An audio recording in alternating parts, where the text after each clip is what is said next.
Boa noite, igreja. Saudamos a todos em nome de Jesus. Saudamos aqueles que, porventura, estejam nos visitando. Que sejam bem-vindos. Alguém que esteja aqui pela primeira vez, por favor, levante a mão só para te conhecermos, tá? Duas jovens ali, sejam bem-vindas no nome do Senhor Jesus. Amém? Glória a Deus. Dia 27 é véspera das eleições, segundo turno. Vai ser uma ótima oportunidade para estarmos em oração, não é? Queria que os jovens dedicassem um espaço, um tempo para a oração intercessória no dia 27. Muitas coisas importantes estão sendo decididas no nosso país e o meu ponto de vista como cristão é que estas coisas estão sendo decididas mais pelos joelhos da igreja que propriamente pelos políticos. Após conhecermos a Jesus, nós sabemos que Jesus tem soberania absoluta sobre a história. Ele é o Senhor das nossas vidas, Ele é o Senhor da igreja, Ele é o Senhor da história. Amém? Então, quando nós descobrimos isso, nós entendemos a oração como um instrumento de trabalharmos juntamente com Deus, para estabelecermos mudanças que formem o destino de pessoas, de famílias e de nações. Amém? Lendo a Bíblia, estudando a Bíblia, nós percebemos esta realidade, que há um governo invisível e absoluto de Deus por trás dos acontecimentos históricos. Quantos creem desta forma? Então, nós costumamos citar aqui uma frase que orar é mudar. Quem ora, trabalha com Deus para determinar o destino dos acontecimentos, não é? Sexta-feira passada, nós tivemos aqui um dia de oração e jejum na igreja. Então, toda primeira sexta-feira do mês, nós dedicamos o dia ao jejum e oração. Dia 7 de setembro, nós tivemos um dia de oração e jejum. Esse último, dia 12, nós tivemos um dia de oração e jejum aqui. Não é? Haviam poucas pessoas, mas eu queria repetir aqui uma frase do primeiro-ministro da Inglaterra durante a Segunda Guerra Mundial. A Inglaterra estava sendo bombardeada pela aviação nazista, a cidade de Londres estava praticamente destruída, e o primeiro-ministro, então, que era Winston Churchill, foi visitar uma base aérea da RAF, da Real Força Aérea. E ele perguntou ao comandante da aviação britânica o que temos de reservas. E ele ouviu uma resposta estarrecedora para um país que aparentemente estava perdendo a guerra. O comandante disse: não temos reservas, tudo que temos está voando. Cada avião, cada piloto, estava tudo no ar, defendendo o espaço aéreo da Inglaterra.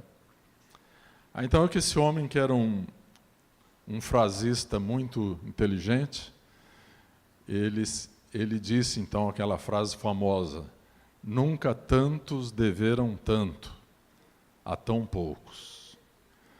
E esses tão poucos conseguiram vencer o poder da aviação nazista, usando um avião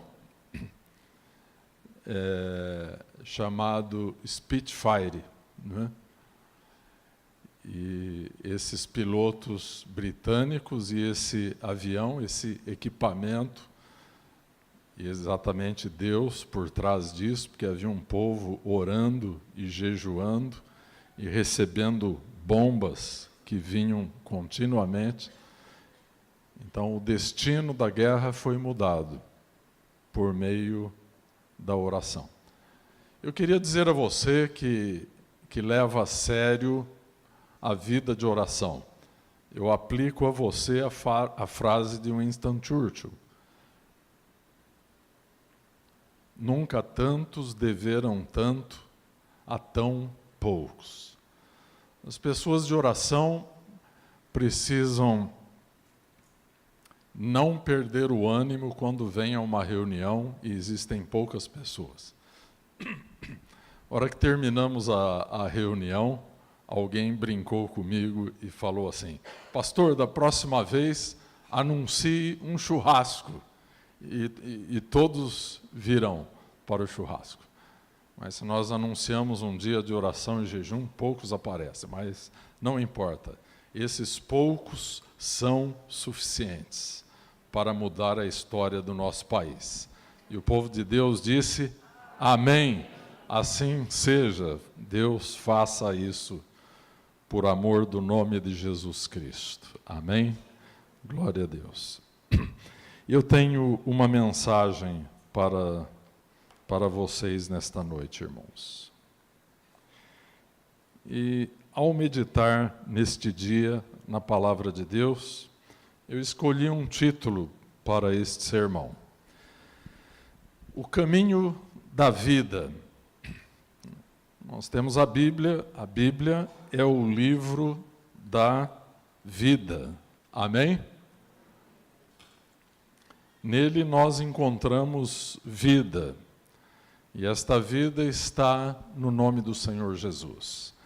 Ao olharmos para o passado, por exemplo, a civilização dos egípcios antigos foi uma grande civilização, uma grande potência, e eles tinham uma cultura e uma religião voltada para a morte. E eles tinham um livro sagrado dos antigos egípcios, que era o livro dos mortos. Mas se você tem a sua Bíblia aí na sua mão, eu quero te dizer nesta noite que esse é o livro dos vivos. Amém? Daqueles que vão viver eternamente. Aleluia. Se você já andou pelo mundo afora, você já foi visitar alguns monumentos importantes da arquitetura humana, e você vai observar que muitos desses monumentos são antigas sepulturas. Um dos destinos turísticos mais importantes na Índia é o Taj Mahal. E o Taj Mahal é uma construção belíssima. Os arquitetos antigos chamavam o Taj Mahal de uma lágrima na eternidade. Uma das mais belas construções que subsistem nos dias de hoje. Mas Taj Mahal é uma sepultura. Eu estive em Petra, juntamente com o Reginaldo, com a Silvia, e em Petra existe uma construção belíssima, que achavam que lá dentro havia um tesouro. Mas, posteriormente descobriram que aquela construção belíssima nada mais é do que uma sepultura. E assim como muitas das construções que nós encontramos na periferia ali de Petra, na Jordânia. Em Jerusalém, eu fui visitar o túmulo do rei Davi. Está lá, é um lugar de oração, um lugar de estudo. Está lá. Mas, meus irmãos, a igreja foi fundada por um Senhor, cuja sepultura está vazia. Amém?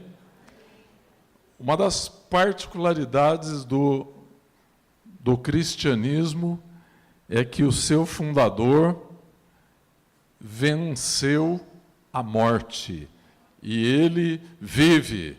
Por isso que nós cantamos, porque ele vive, eu posso crer no amanhã. Porque ele vive, temor não há.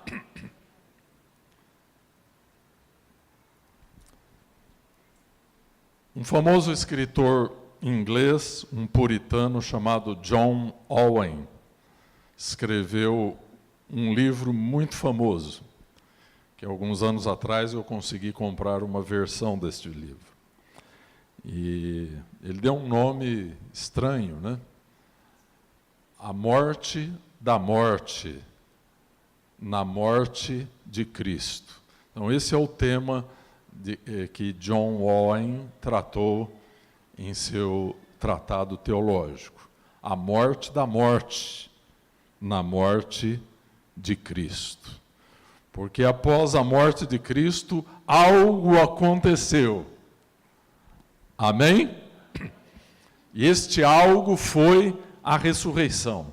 De maneira que nós vamos passear pela Bíblia hoje em alguns textos e o nosso enfoque vai ser a ressurreição de Jesus Cristo. Se você puder um dia entrar na sepultura vazia de Jesus ali, naquele horto que está ali na proximidade do Monte Calvário, que era uma antiga propriedade de José de Arimateia, e ao entrar naquela sepultura vazia, você vai sentir alguma coisa tremenda.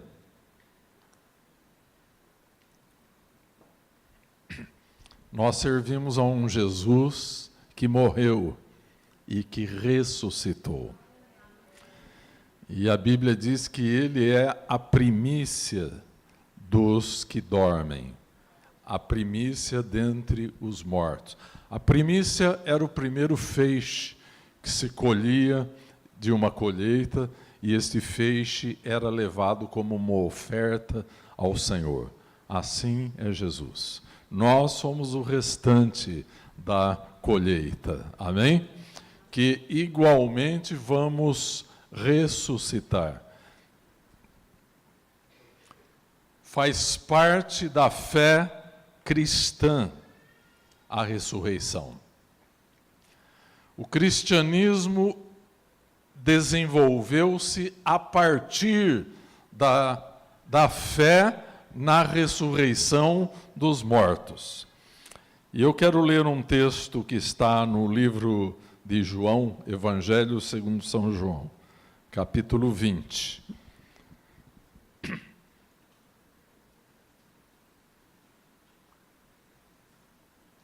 No primeiro dia da semana, a propósito, qual é o primeiro dia da semana? Domingo. No primeiro dia da semana, Maria Madalena foi ao sepulcro de madrugada, sendo ainda escuro, e viu que a pedra estava revolvida.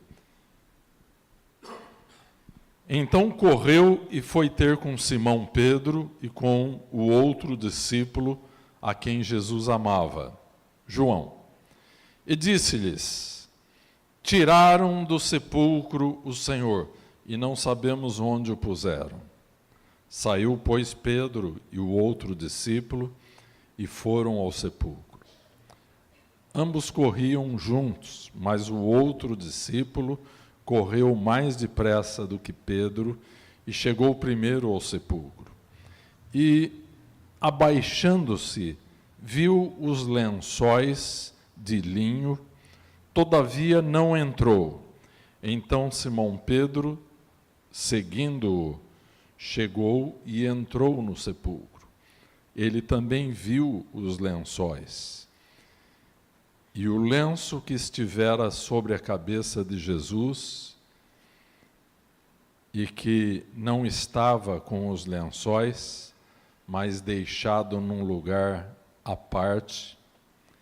Então entrou também o outro discípulo, que chegara primeiro ao sepulcro, e viu e creu, pois ainda não tinham compreendido a Escritura, que era necessário ressuscitar ele dentre os mortos. E voltaram os discípulos outra vez para casa.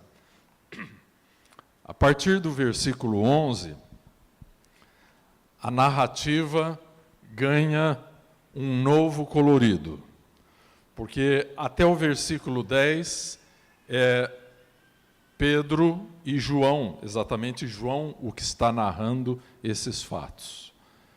São dois discípulos que acabam de testificar sobre a realidade da ressurreição de Jesus. Mas a partir do versículo 11, é uma mulher que tem mais do que o conhecimento, mais do que a fé que Pedro e João já haviam tido. Agora entra Maria Madalena no cenário da ressurreição.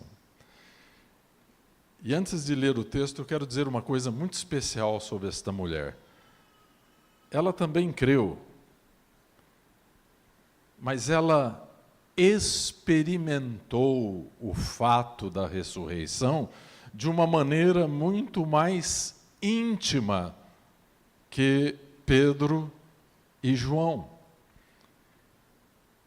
E Maria Madalena não tinha uma vida pregressa que lhe recomendasse. Então vamos ler qual foi a experiência dela.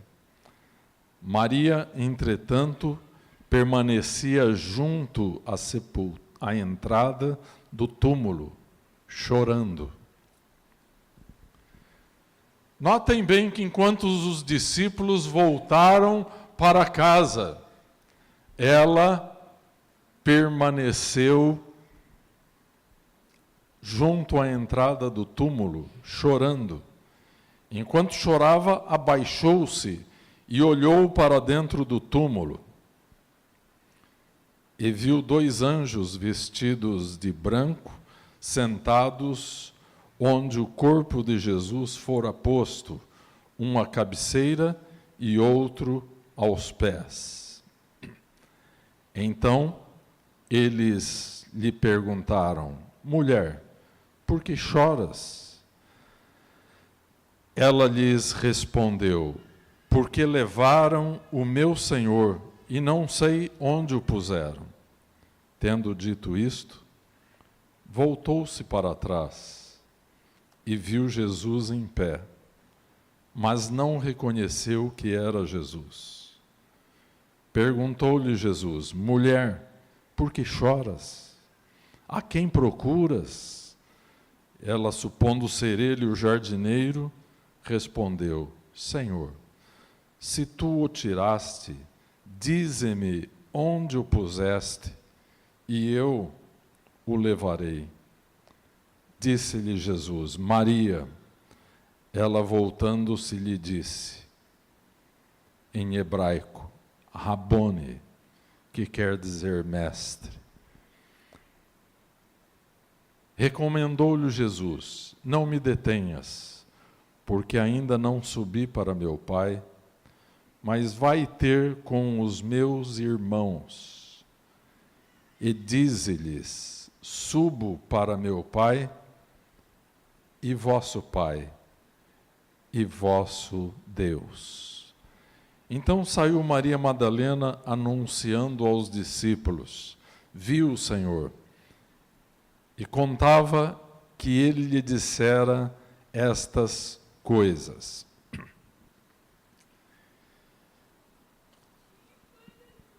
Queridos irmãos, a experiência de Maria Madalena foi muito mais íntima que a experiência de João e Pedro. Quantos notam isso? Pedro e João, como é próprio dos homens, eles creram, eles realmente constataram a ressurreição, mas Maria Madalena experimentou de uma forma mais íntima a experiência com o Cristo ressurreto. Por que razão isto teria acontecido? Porque Maria, sem sombra de dúvida, dentre os três, foi a pessoa que mais profundamente amou a Jesus. Há um texto maravilhoso da Bíblia em que Jesus estava na casa de Simão e então os seus pés foram lavados pelas lágrimas de uma mulher pecadora, que é a mesma de que trata o texto. E Simão então se escandalizou com aquela atitude daquela mulher, que ungiu o corpo de Jesus e lavou os seus pés com as suas lágrimas. E Jesus disse então a Simão que aquele a quem poucos pecados são perdoados, pouco ama. Mas aquele a quem muitos pecados foram perdoados, muito ama. Queridos irmãos, Jesus havia expulsado 7 demônios desta mulher. Ela havia mergulhado profundamente na vida da imoralidade, na vida do pecado. Mas ela conheceu o príncipe da paz, ela conheceu a Jesus, e a sua vida foi transformada. Ela, muito provavelmente, mais do que Pedro, mais do que João, tinha um profundo sentimento de sua pecaminosidade e de sua fragilidade.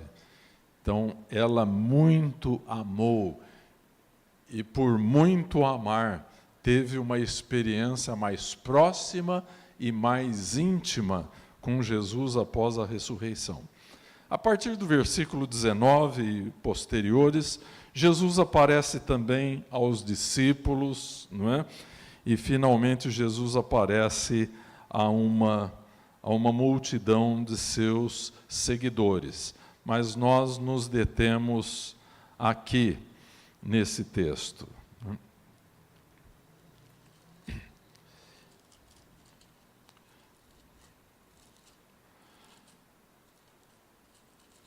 Depois nós podemos encontrar outros textos paulinos que tratam desse mesmo assunto da ressurreição, e nós voltaremos depois a este assunto.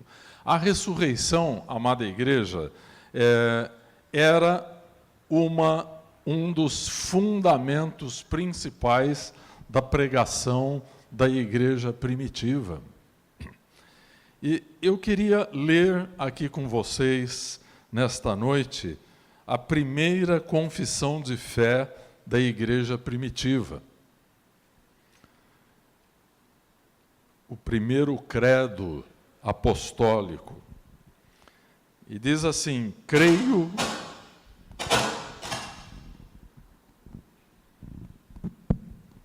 É esse o microfone que está fazendo esse barulho? Vamos ao credo apostólico, então. Creio em Deus, Pai Todo-Poderoso, Criador do céu e da terra, e em Jesus Cristo, seu Filho unigênito, nosso Senhor, o qual foi concebido pelo Espírito Santo, nasceu da Virgem Maria, padeceu sob o poder de Pôncio Pilatos, foi crucificado, morto e sepultado, desceu ao mundo dos mortos, ressuscitou no terceiro dia, subiu ao céu e está sentado à direita de Deus Pai Todo-Poderoso, de onde virá para julgar os vivos e os mortos. Creio no Espírito Santo, na Santa Igreja Católica, na comunhão dos santos, na remissão dos pecados, na ressurreição do corpo e na vida eterna. Amém. O primeiro documento que pode se chamar de confissão de fé da igreja primitiva foi esse aqui. E até hoje, naquilo que é essencial, que consta neste credo, todos os cristãos, independentemente da denominação que ocupam. Aliás, a palavra católico aqui não referia-se à Igreja Católica Romana, que esta ainda não existia nesse período, não é? Então, católico aqui refere-se à universalidade da fé cristã. Então, todos os cristãos estão de acordo com relação a este credo. E uma das coisas que esta declaração de fé sustenta é que Jesus ressuscitou ao terceiro dia. E sustenta também que nós cremos na ressurreição, na remissão dos pecados e na ressurreição do corpo e na vida eterna. Eu queria que, por gentileza, providenciasse um outro microfone para mim, por favor. Nos perdoem.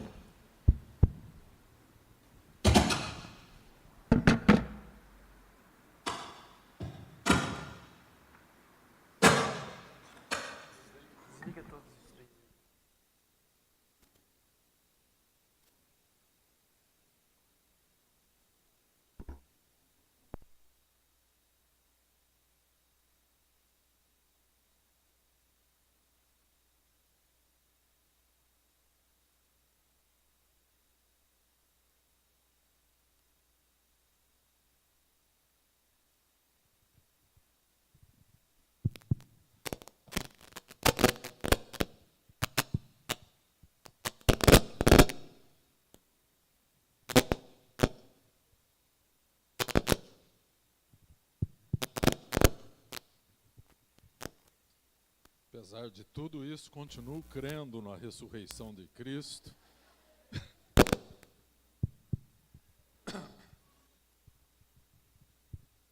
Sugiro que desliguem tudo, deixe só o meu microfone ligado, por favor.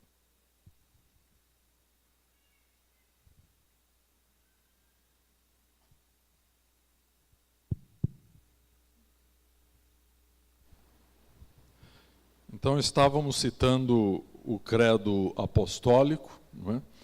E estava dizendo que, no essencial, todos os cristãos verdadeiros creem no que este credo estabelece. E a ressurreição de Jesus e a nossa ressurreição estão contidas neste credo. Amém? Então, esse é o nosso aqui nesta noite. Para que fôssemos justificados, isto quer dizer, para que nós tivéssemos os nossos pecados perdoados. É isso que os teólogos chamam de justificação. feito justo pelo poder de Deus. Foi necessário que Jesus morresse e que Jesus ressuscitasse. Jesus, então, cumpriu perfeitamente a justiça de Deus, para que depois ele pudesse manifestar a sua graça, o seu favor. Ele antes precisou cumprir a justiça divina. De que maneira? Satisfazendo as exigências perfeitas de um Deus perfeito. Preste bem atenção no que eu vou agora.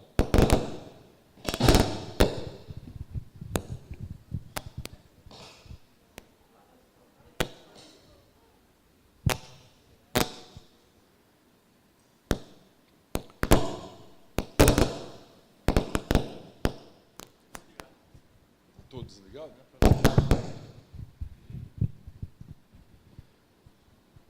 Eu tenho algo importante para dizer aqui. Vamos prestar atenção, apesar dos defeitos aqui do equipamento de som.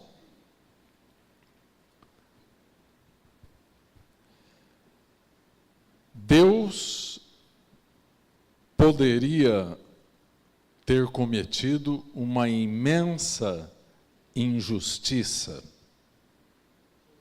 se tivesse perdoado os nossos pecados sem que um preço fosse pago. Eu sei, meus irmãos, e peço perdão por isso que vou dizer, pela Igreja de Jesus Cristo, uma igreja que, pela maneira como praticam o cristianismo nos dias de hoje, estão querendo dizer que Jesus, na verdade, fez muito pouco por ela. O que é uma grande tragédia da cultura gospel dos nossos dias. Porque o preço que Jesus pagou foi altíssimo. A Bíblia sustenta que uma alma vale mais do que o mundo inteirinho. E Jesus pagou o preço por toda a raça humana. Então, antes da ressurreição, vem a crucificação e a morte de Jesus Cristo. Sendo assim, a morte de Jesus é a base da nossa justificação. Nós recebemos o perdão dos pecados porque Ele se dispôs a morrer em nosso lugar. Porque o que a Bíblia dizia lá na lei mosaica? A alma que pecar, morrerá. Não foi o que aconteceu lá no Jardim do Éden? Havia uma única lei. Na legislação divina que regia a vida de Adão e Eva e de seus descendentes, a legislação tinha apenas um item.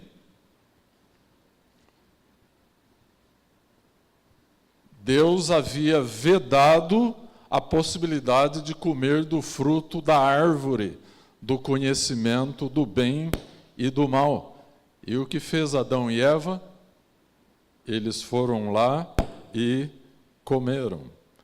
E o que Deus havia dito a Adão e Eva? Que no dia em que comessem daquela árvore, o que aconteceria? Eles morreriam.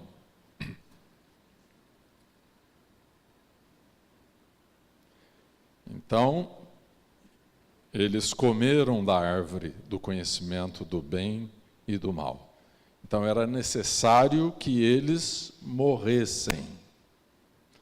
E de fato foram apartados da presença de Deus, expulsos do jardim do Éden. E a acepção que tem essa palavra morte na Bíblia é muito ampla. A Bíblia usa essa palavra morte, só o apóstolo Paulo usou-a com 6 sentidos diferentes. Mas, de qualquer maneira, nós interpretamos que a vida é maravilhosa, mas a morte é terrível. A morte é uma consequência judicial. É uma expressão da justiça divina. Então, sendo Deus justo, e ninguém aqui de sã consciência vai poder afirmar que Deus não é justo, era necessário que a lei divina tivesse cumprimento, de forma tal que se Ele, por ser bom, por ser misericordioso e compassivo, se Ele perdoasse os pecadores, sem o cumprimento da lei, Ele estaria cometendo uma injustiça. Mas então Jesus vem e Ele entrega a sua vida sacrificialmente em lugar da nossa, na cruz do Monte Calvário. Então, a cruz de Cristo e o sangue de Cristo é a base para o perdão dos nossos pecados. Então você, antes de pecar, você lembre-se disso. O preço infinitamente alto que foi pago pela nossa salvação, pelo nosso perdão. Vocês estão comigo? Estão prestando atenção? Isto é muito importante. Porque hoje, meus irmãos, estão ensinando à igreja, os mestres do caminho largo, que você pode pecar e que você vai ser salvo.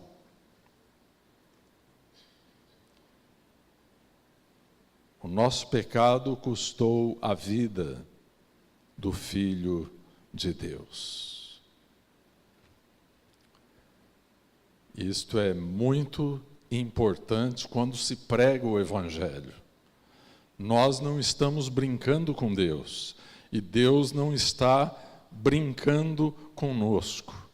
E eu quero dizer para você que há um preço a ser pago para ser um cristão verdadeiro. Não custa nada ser um falso cristão. E as igrejas estão cheias desse tipo de gente por todos os cantos do Brasil e do mundo. Mas se você quer ser um cristão verdadeiro, o pecado precisa ser mortificado em sua vida. Este foi o tema de John Owen, quando tratou da morte na morte de Cristo. A mortificação do pecado que está em nós. Por que razão havia uma única lei e o homem foi movido a pecar contra aquela única lei? E depois a Bíblia diz que ao pecado acrescentaram a transgressão, porque transgredir é diferente de pecar. Transgredir é violar deliberadamente a lei divina. E nós temos dentro de nós a tendência adâmica para fazer isso. E a Bíblia nos diz claramente que enquanto estivermos dentro deste corpo, não cessará esta luta. Eu lamento te dizer que ela não cessará. A luta da carne contra o espírito. Agostinho escreveu um livro autobiográfico, que foi a sua monumental obra chamada Confissões. É um livro em que ele escreve para Deus, mas acaba sendo um livro autobiográfico. E ele falava desse desejo que ele tinha de transgredir a lei desde a infância.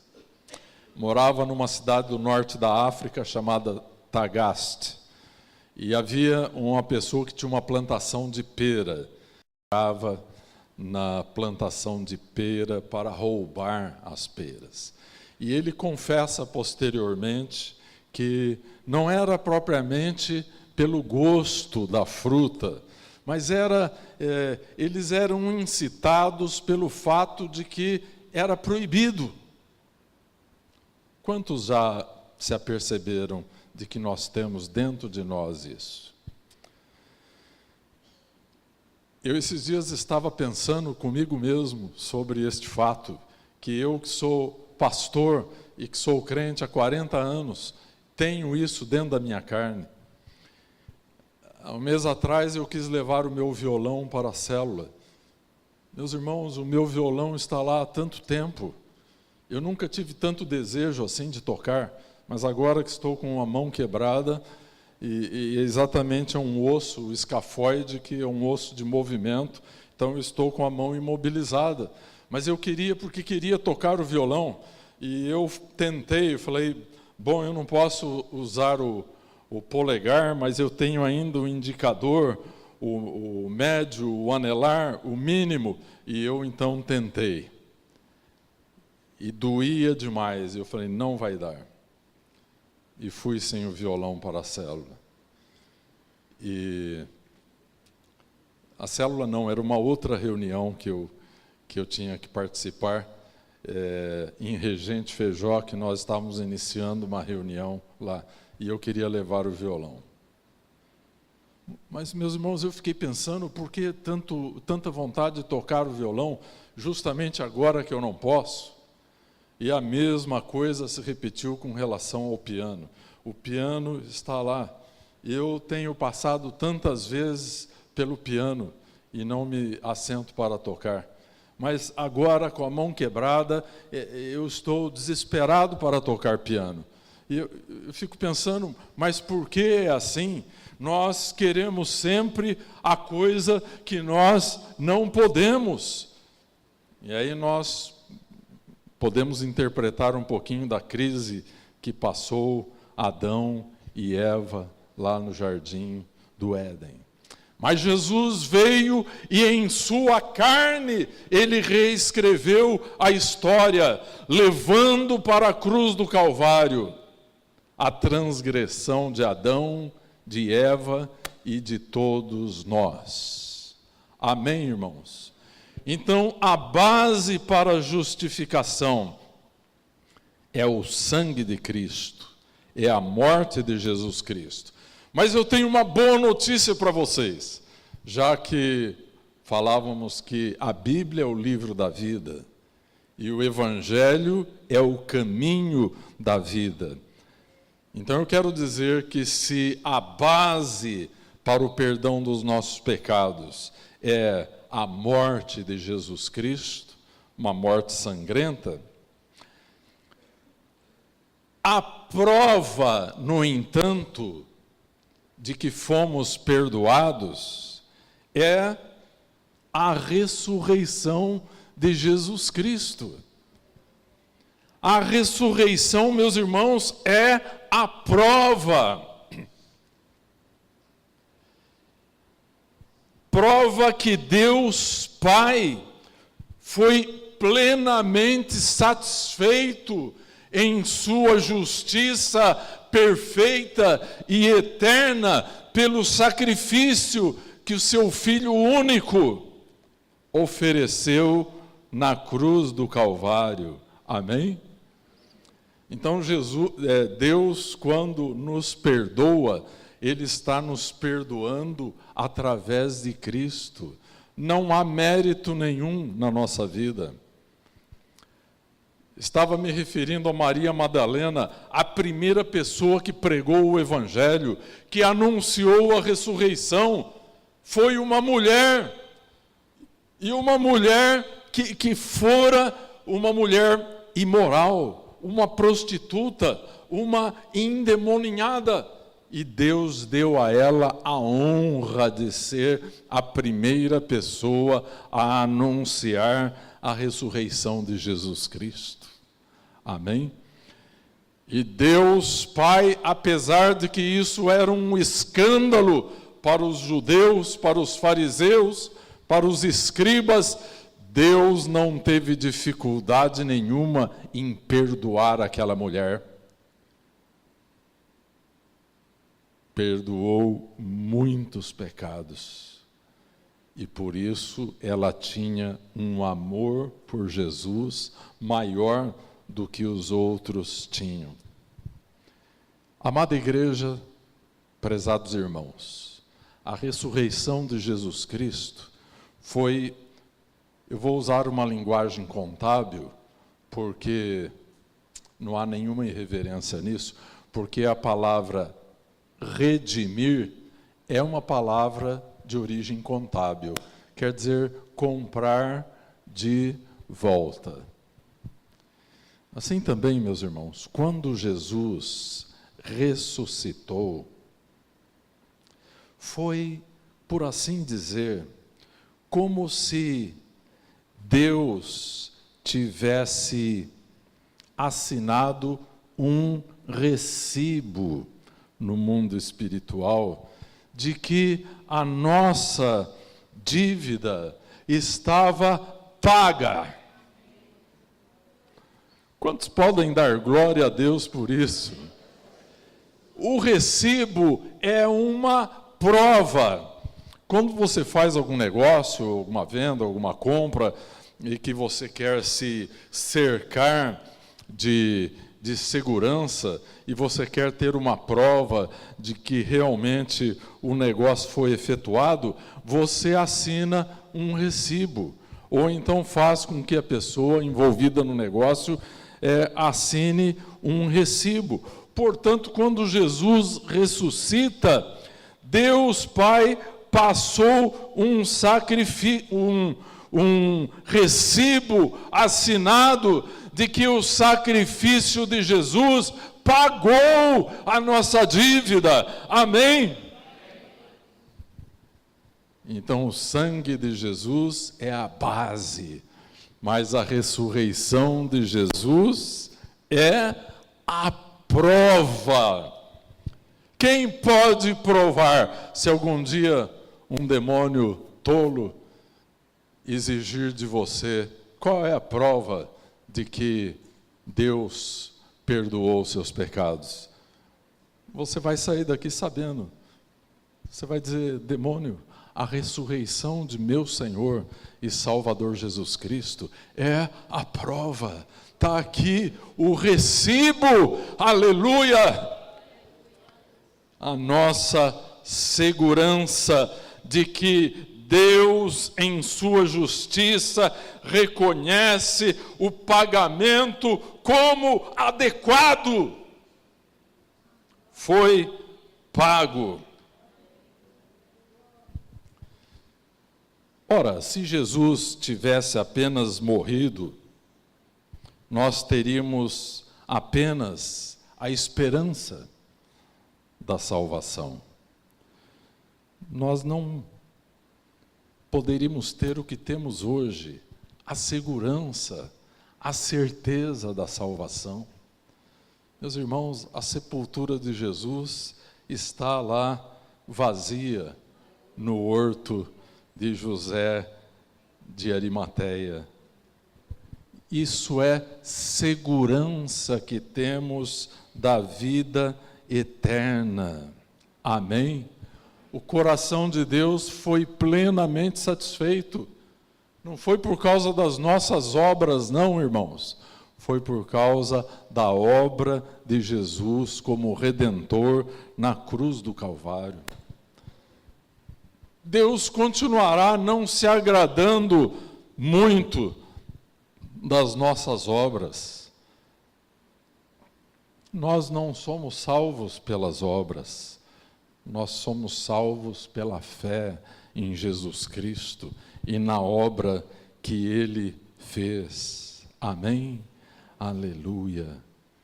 Glória a Jesus Cristo. Então, a morte de Jesus nos traz o perdão e a ressurreição nos traz a segurança do perdão. a certeza do perdão de Deus. Aleluia. Nas palavras de Jesus que ele disse para Maria, que nós lemos há poucos minutos atrás, mostra que o Filho unigênito do Pai, Jesus Cristo, tornou-se o primogênito dentre muitos irmãos. E lá em Hebreus capítulo 2, versículo 11, diz que ele não se envergonha de lhes chamar irmãos. Agora cumpre-se a profecia de Isaías, ele será chamado o Emanuel, que quer dizer Deus conosco. Comungamos agora de uma mesma natureza espiritual. Amém? Nós nos tornamos, pela morte e ressurreição de Jesus, nos tornamos morada de Deus aqui na terra. Que foi que Jesus ressurreto veio, se apresentou no meio dos discípulos e disse o que para os discípulos? Recebei o Espírito Santo. Todos aqueles que são nascidos de Deus, que são templo do Espírito Santo, que creram em Jesus como aquele que pagou o preço de nosso pecado e de nossa maldição, todos aqueles que se arrependeram de verdade, receberam o perdão de Deus, receberam também com o perdão a presença do Espírito Santo. Agora nós somos o lugar de residência do Espírito Santo na terra. Amém? Assim como Deus torna-se morada do homem em Cristo, o homem torna-se morada de Deus aqui na terra. Jamais isso poderia ser um fato se nós não tivéssemos a certeza e a segurança da morte e da ressurreição do Senhor Jesus Cristo. Amém? Nós poderíamos terminar esta mensagem, meus irmãos, louvando, adorando a Deus. Você não tem vontade de adorá-lo por tudo quanto Ele fez? Eu tenho vontade de parar de falar aqui e de começarmos a adorar a Deus. Queria que os músicos viessem para cá, se vocês conseguirem ligar essas coisas aqui, barulhentas, não é? Se vocês conseguirem dar conta desse equipamento, nós queremos adorar a Deus pela ressurreição de Jesus Cristo. E estaremos adorando a Deus também pela nossa ressurreição. Como lemos aqui no credo apostólico, faz parte de nossa fé crer que nós ressuscitaremos dos mortos. Jesus, primícias da ressurreição. Nós ressuscitaremos também. O apóstolo Paulo trata profundamente da doutrina da ressurreição no capítulo 15 de 1 Coríntios. O tempo aqui foi curto. Se eu entrasse no apóstolo Paulo, seriam necessárias muitas horas de exposição da palavra de Deus, então, propositalmente, eu não entrei ali, não é? Mas ele trata profundamente do assunto da ressurreição, não é? Ele diz, por exemplo, que, por natureza, nós somos uma alma vivente, mas em Cristo Jesus, por causa da obra da redenção, sua morte e ressurreição, nos tornamos espírito vivificante. Isso quer dizer que a vida de Deus, a vida ressurreta, a vida que é eterna, está dentro de nós agora. Amém? Por isso que nós podemos dizer que fomos salvos, fomos perdoados, fomos reconciliados com Deus. Amém? Se até o findar este culto, você que está sentado aí, sentir que você não é a pessoa que pode se considerar perdoada por Deus, eu asseguro para você, seja homem ou mulher, que você não é tão pecador quanto foi aquela mulher que permaneceu lá na entrada da sepultura de Jesus e que teve aquela experiência maravilhosa de ser a primeira pessoa que ouviu, que viu Jesus ressurreto. Eu tenho certeza que não tem nenhum pecador tão grande aqui nesta noite. Se até o final do culto você quiser, venha até aqui à frente. Nós e os líderes da igreja vamos orar por você. Vamos mostrar pontualmente o caminho da vida para você, que é Jesus Cristo. Amém? E você sairá daqui com uma nova criação. Você vai poder dizer, como disse Paulo, as coisas velhas ficaram para trás. Eis que tudo se fez novo. Jesus é coisa nova na nossa vida.